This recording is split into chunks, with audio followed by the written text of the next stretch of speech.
कोणतंही केमिकल, औषध, गोळ्या न वापरता उंदीर घालवण्यासाठी सर्वात सोपा घरगुती उपाय आज मी तुमच्यासोबत शेअर करणार आहे. पुढचे 5 वर्ष तुमच्या घरामध्ये एकही उंदीर येणार नाही असा हा पॉवरफुल उपाय आहे.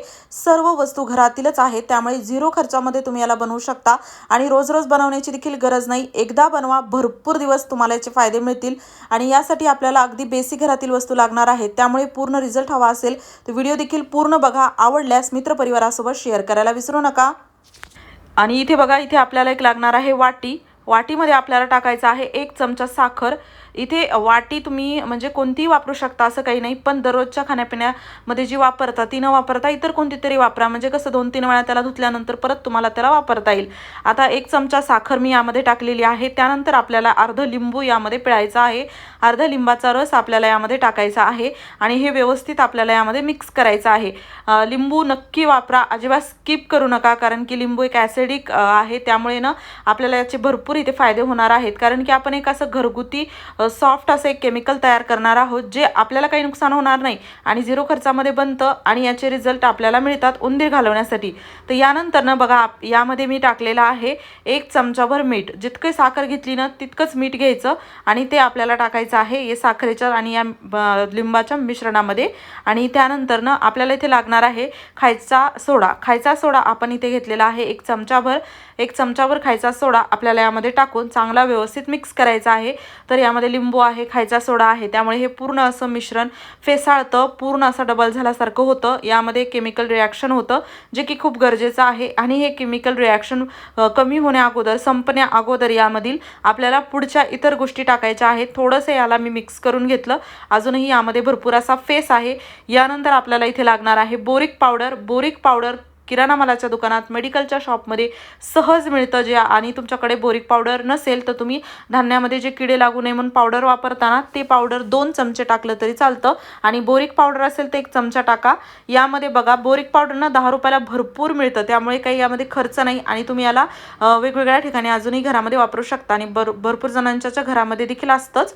आता बोरिक पावडर यामध्ये टाकायचं, चांगलं व्यवस्थित मिक्स करायचं. आता तुम्ही बघू शकता हे मिश्रण अगोदर पातळ होतं, आता घट्टसर झालेलं आहे आणि आपल्याला हे असंच हवं आहे.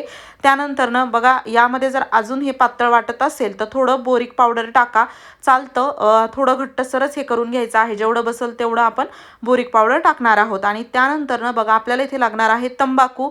इथे तंबाखू, जसं आता बघा, तंबाखू आपल्या शरीरासाठी खूप नुकसान करते, अगदी जीवघेणी आहे. बरेच लोक याला खातात, व्यसन असतं, जे की खूपच चुकीचं आहे आणि खूप घातक हा पदार्थ आहे जे आपण उंदीर मारण्यासाठी वापरत आहोत. मी तंबाखूला अजिबात प्रमोट करत नाहीये. इथे मी तुम्हाला दाखवते की याचे किती जास्त साईड इफेक्ट होऊ शकतात तुम्ही जर याचं जास्त प्रमाणात सेवन केलं तर. आणि उंदीर घालवण्यासाठी ना तंबाखू मेन इन्ग्रेडियंट आहे, त्यामुळे इथे आपल्याला ही घ्यायची आहे भरपूर अशी. आणि त्यानंतर थोडंसं हातावरती चोळून घेतल्यासारखं करायचं, म्हणजे तुकडे झाले पाहिजेत आणि त्याचा वास देखील आला पाहिजे. त्यानंतर आपण या मिश्रणामध्ये याला टाकणार आहोत आणि याला व्यवस्थित यामध्ये मिक्स करायचं आहे. पूर्ण जे आपण बनवलेलं अगोदरचं पांढरट मिश्रण होतं ना त्यामध्ये ही चांगली तंबाखू मिक्स झाली पाहिजे. आणि त्यानंतर अजून यामध्ये 2 इन्ग्रेडियंट ॲड करायचे आहे जे की खूप गरजेचे आहेत या रिॲक्शनला पूर्ण करण्यासाठी. आता इथे बघा, आपल्याला इथे लागणार आहे तुरटी. तुरटी इथे आपल्या घरी तर असतेच आणि अगदी किराणा मालाच्या दुकानात स्वस्तात मिळते. प्रत्येक घरी तुरटी असतेच बघा. तुरटी घ्यायची, खलबत्त्यामध्ये टाकून त्याचं पावडर करायचं. खलबत्त्यानंतर स्वच्छ धुवायचा. तुरटीचा तुरट टेस्ट थोडासा राहतो भांड्याला ज्यामध्ये आपण बारीक करतो, त्यामुळे स्वच्छ धुवून घ्या. कोणतं इतर भांडं तुमचं म्हणजे पदार्थ खराब व्हायला नको त्यामध्ये, जसं खलबत्त्याला काही तुम्ही दुसरं कुठलं त्यामध्ये तर होऊ शकतं.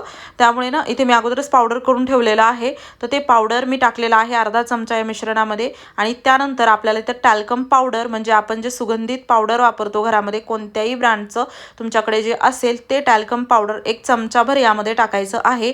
तुरटी अर्धा चमचा, टॅल्कम पावडर इथे 1 चमचाभर टाकायचं आणि चांगलं याला व्यवस्थित मिक्स करायचं.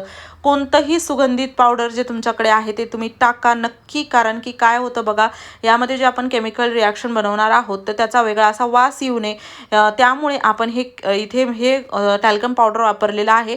तुम्ही जर यामध्ये टॅल्कम पावडर वापरलं नाही ना याचा काहीच फायदा होणार नाही, कारण की बघा, उंदीर या केमिकलच्या वासाने हे खाणार नाहीत आणि त्यामुळे आपल्याला फायदा होणार नाही. टॅल्कम पावडरमुळे काय होतं, हा वास दबला जातो आणि हे उंदीर उंदीर याला खाण्याचे चान्सेस वाढतात. आता उंदीर एवढे जास्त आजकाल हुशार झालेत ना, तुम्ही जर याला असंच ठेवलं तर त्याचा काहीच फायदा होणार नाही, ती खाणारच नाहीत. त्यामुळे माझ्याकडे शिल्लक असलेली मी कणिक घेतलेली आहे. तुम्ही थोडीशी कणिक मळा आणि त्याला असे छोटे छोटे आपल्याला गोळे करायचे आहेत. साईज उंदरांची किती आहे, छोटी मोठी, त्यानुसार तुम्हाला हे गोळे छोटे मोठे करायचे आहेत. त्यासोबतच तुमच्या घरामध्ये किती जास्त उंदरांचं प्रमाण आहे, घर किती मोठं छोटं आहे, त्यानुसार तुम्हाला हे लागेल. कारण की भरपूर मोठं घर आहे, भरपूर उंदीर आहेत आणि घरामध्ये हे 2-3 गोळे ठेवले तर नक्कीच त्याचा काहीच फायदा होणार नाही. कारण की बाकी उंदीराला खाणार नाही, त्यांना परत त्यांच्या दिवसेंदिवस संख्या वाढत जाते. तर त्यामुळे ना हे प्रमाण असं तुमच्या म्हणजे जागेवरती, संख्येवरती डिपेंड आहे. त्यामुळे तुमच्यानुसार तुम्ही याला बनवा.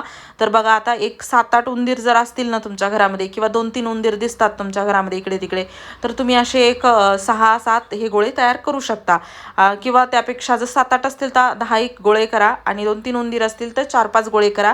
म्हणजे 2-3 एक्स्ट्राच ठेवा. आता उंदीर काय आपण मोजत नाही, पण अंदाज आपल्याला येतोच किती प्रमाण आहे आपल्या घरामध्ये उंदरांचं, त्यानुसार तुम्हाला हे बनवायचं आहे. आणि हो, तुम्ही हा व्हिडिओ कोणत्या गावातून किंवा शहरातून बघत आहात ना, ते मला नक्की कॉमेंट बॉक्समध्ये सांगा, जेणेकरून माझा व्हिडिओ कुठे कुठे पोहोचला मला ते कळेल. आता यानंतर ना हे आपण बघा असे गोळे तयार केले, त्याच्या अशा चकत्या करायच्या आहेत आपल्याला हातानेच. आणि समप्रमाणामध्ये आपण जे मिश्रण तयार केलेलं आहे ते यामध्ये टाकायचं आहे. सर्वात महत्त्वाचं म्हणजे कणकेला बाहेरून कणकेच्या अजिबात या मिश्रणाचा हात लागला नाही पाहिजे. जसं आता तुम्ही बघू शकता, अगदी अलगद मी सेंटरमध्ये ठेवत आहे. हाताला हे मिश्रण लागलं आहे, हात स्वच्छ धुवून यायचे आणि त्यानंतरच आपल्याला याला असं बंद करायचं आहे. कारण की बघा, तुम्ही जर ह्या मिश्रणाचा थोडा देखील वास कणकेला लागू दिला तर ते उंदीर याला खात नाहीत. त्यामुळेच आपण यामध्ये टॅल्कम पावडर टाकलेला आहे. कणकेच्या बाहेरून म्हणजे कणकेमध्ये तर हे मिश्रण आहे, पण तरी वास येऊ शकतो. त्यामुळे आपण टॅल्कम पावडरने हा वास दबवलेला आहे. आणि त्यानंतर असे गोळे आपल्याला तयार करायचे आहेत. खूप सोपा असा उपाय आहे. फक्त काही गोष्टींची तुम्हाला काळजी घ्यायची आहे, जेणेकरून तुम्हाला याचा रिझल्ट पूर्ण मिळतो. आता यानंतर ना बघा, इथे गोळे असे आपण तयार करून घेतले. सर्वात महत्त्वाचं म्हणजे याला घरामध्ये तुम्ही कुठे ठेवता, कारण की असंच इकडे तिकडे ठेवलं तर फायदा होत नाही. घरामध्ये भरपूर वेळा आपण काही असं सामान ठेवतो ज्याचा की आपल्याला वापरच नसतो, पण कधीतरी ते वापरात असतं म्हणून आपण ते ठेवतो. तर अशा ठिकाणी तुम्हाला हे गोळे ठेवायचे आहेत, ज्या ठिकाणी तुम्ही सतत ये जा नसते किंवा जात नाहीत. अडगळीचं काही सामान ठेवलेलं आहे, जसं आता बघा किचनमध्ये पण खूप जास्त उंदीर येतात, जिथे रेग्युलर कचरा असतो तिथे येतात. तर अशा ठिकाणी आपल्याला हे ठेवायचं आहे, जेणेकरून उंदीर तिथे आसपास येतील. याच्या वासाने, कणकेच्या वासाने, खाण्यापिण्याच्या वासाने ते नक्कीच याला खातील आणि त्यांचा नायनाट आपल्या घरामधून होतो. आणि विशेष म्हणजे बघा, हे आपल्या घरामध्ये मरत नाहीत तर पळून जातात. कारण की ना घरामध्ये तुम्ही काही औषध इतर केमिकल ठेवलं ना, उंदीर मरतात आणि खूप जास्त घाण वास येतो. तेव्हा लक्षात येतं उंदीर मेला आहे. परत साफसफाई करा, काम वाढतं. तर या उपायामध्ये हा प्रॉब्लेम होत नाही. एकदा करून बघा, 100% तुम्हाला रिझल्ट मिळेल. तर असे गोळे कानाकोपऱ्यामध्ये आपल्याला टाकायचे आहे, जिथे वारंवार उंदीर तुम्हाला दिसतात त्या ठिकाणी. आणि हो, तुम्हाला हा व्हिडिओ कसा वाटला कॉमेंटमध्ये नक्की सांगा. काही प्रश्न असतील ते देखील कॉमेंट बॉक्समध्ये विचारू शकता. लवकरच त्याचे उत्तर देईल. चॅनलवरती नवीन असाल तर सबस्क्राईब करायला विसरू नका. धन्यवाद.